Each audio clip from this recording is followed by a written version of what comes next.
Picture this. Your biggest rival just unveiled the most advanced piece of technology the world has ever seen. And he's not hiding it. He's putting it on tour, city to city, country to country, parking it in convention centers and letting the whole world come stare at it. The message is impossible to miss. We're so far ahead of you. We don't even care if you look. Now, you desperately need to know how it works. What's inside, what it can actually do versus what they're claiming it can do. But it's guarded, around the clock, by some of the most paranoid security professionals on the planet. So here is what you do. You wait. You find the one moment, the one gap, where the security chain breaks, where the most advanced piece of Soviet space technology on Earth is sitting in the back of a rented truck, driven by a local guy who has absolutely no idea what he's carrying. And in that window, you pull off the most elegant heist in the history of the Cold War. No weapons, no confrontation, just 8 hours. A pitch-black junkyard in Mexico City, and a detail so absurd that when you hear it, you will not believe it actually worked. In 1959, the CIA stole a Soviet spaceship for one night and put it back before anyone noticed. This is how they did it. To understand why this story is so insane, you need to understand what 1957 felt like in America. October 4th, 1957. The Soviets launched Sputnik, the first satellite in human history. A metal sphere the size of a beach ball, beeping from orbit, circling the entire planet every 96 minutes. Americans stepped outside, looked up at the sky, and heard that beep, and felt something they hadn't felt in a very long time. Fear. Then it got worse. A month later, Sputnik 2, this time with a dog on board. The Soviets weren't just reaching orbit. They were figuring out how to keep living things alive up there. Then 1958, Luna 1, the first spacecraft in history to completely escape Earth's gravity and head into deep space. The Americans were behind. Everyone knew it. The question nobody could answer was how far behind. Because here's the thing about the space race that most people don't understand. It wasn't just about national pride. It wasn't just about who got to plant a flag on the moon first. Space rockets and military missiles use the same basic technology. If the Soviets could put a satellite into orbit, they could put a nuclear warhead onto any city on Earth. So when the CIA looked at Soviet space capabilities, they weren't admiring the engineering. They were calculating the threat. And the hardest part about calculating a threat is when your enemy won't let you see what he's actually got. Which is why what happened next was so extraordinary. The Soviets decided to show everyone. In 1959, they sent the Lunik on an international exhibition tour across the Western world. Mexico City, New York, San Francisco. They packed up a Soviet space probe and let the public come and stare at it. The stated reason was cultural exchange. The real reason was a flex so massive, it's almost hard to comprehend. We're so far ahead of you. We'll show you the hardware, and you still can't catch us. CIA officers attended the exhibition undercover, blending into the crowds, taking notes, acting like tourists. And then one of them got close enough to look at the payload section, the part of the spacecraft that tells you exactly what a rocket can carry, and stopped cold. This wasn't a replica. This wasn't a scale model built for public display. This was real Soviet engineering hardware, a functional prototype, sitting in a convention center, behind a rope, in the middle of Mexico City. If they could measure that payload section, they would know exactly what Soviet rockets were actually capable of. Not the propaganda number, the real number. There was just one problem. The Lunik was never alone.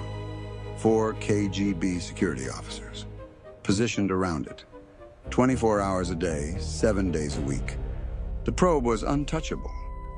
Until, for one specific window of time, it wasn't. Here's the thing about perfect security. It only works if you think about every single variable. The KGB had thought about everything inside the exhibition hall.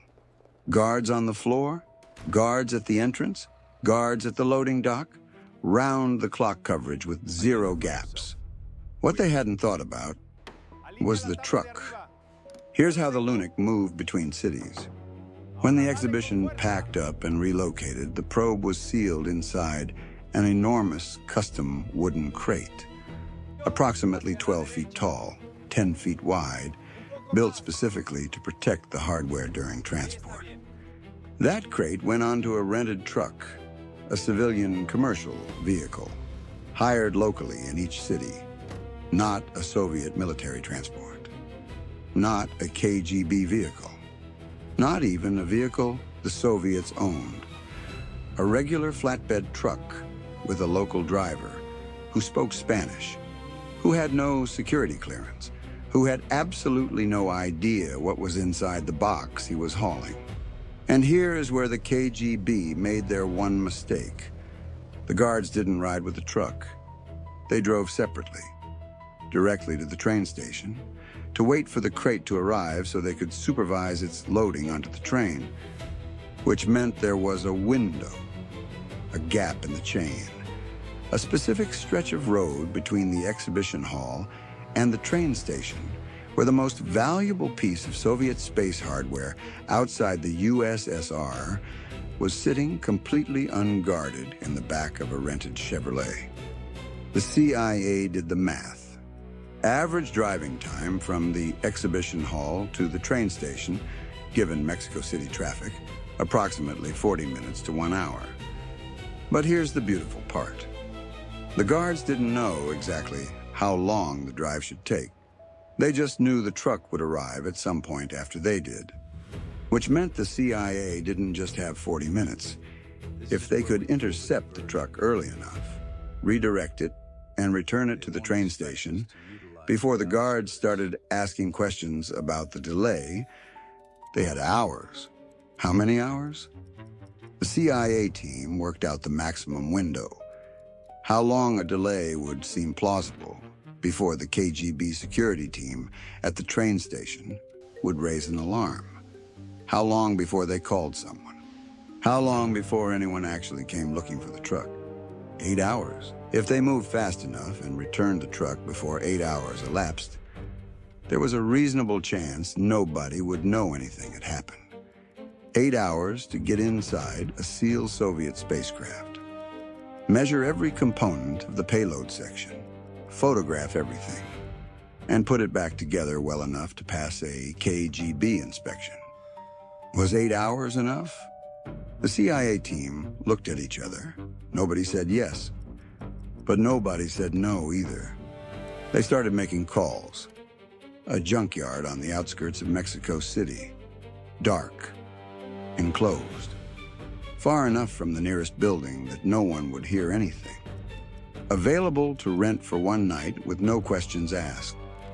The operation was given the go, and on the night the Lunik was scheduled to move from its Mexico City exhibition to its next destination. The truck left the loading dock on schedule, turned right out of the exhibition hall, and never made it to the train station. The truck pulled through the junkyard gates at 1:17 in the morning. The gates closed behind it. The CIA team had exactly 8 hours.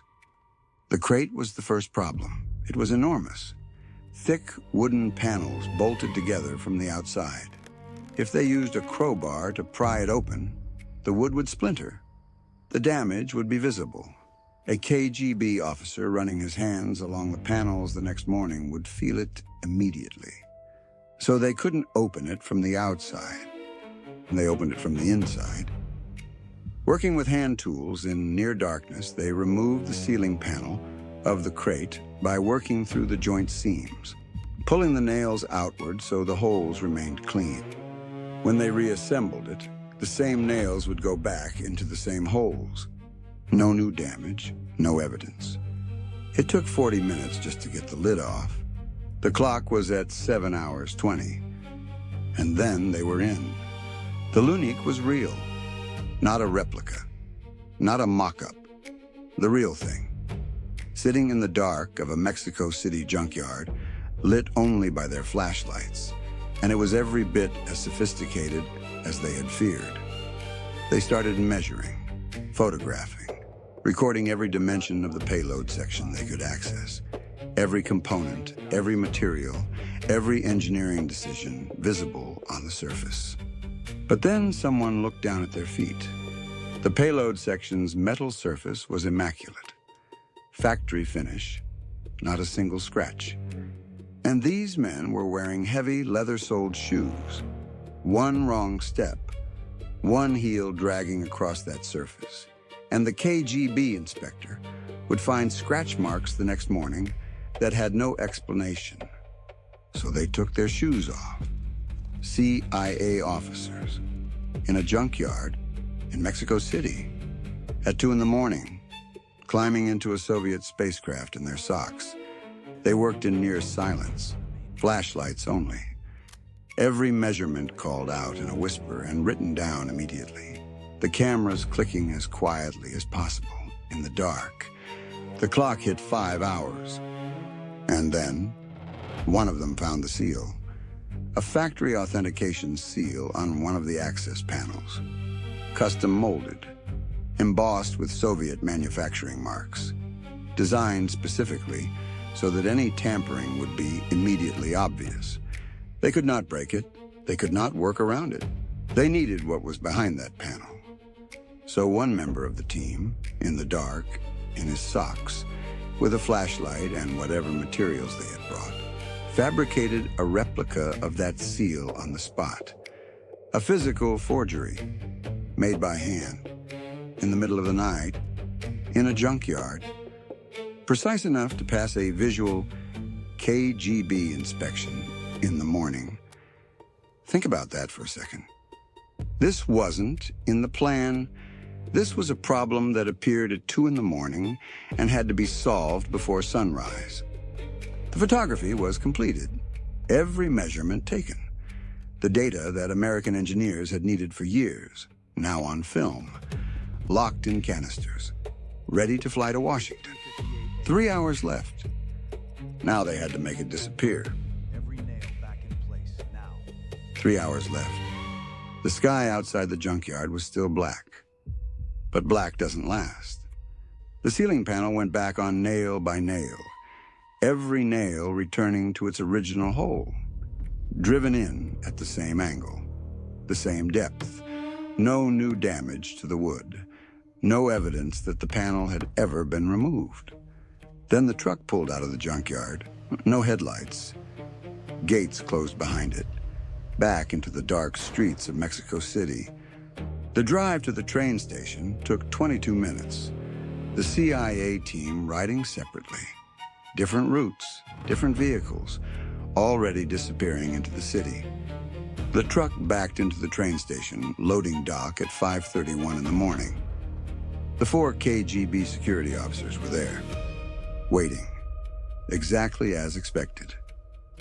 The senior officer walked over to the crate, ran his hands along the wooden panels, checked the seams, checked the bolts. Then he found the seal. He looked at it for a long time. He nodded, signed the paperwork, supervised the crate being loaded onto the train. The Lunik continued its world tour.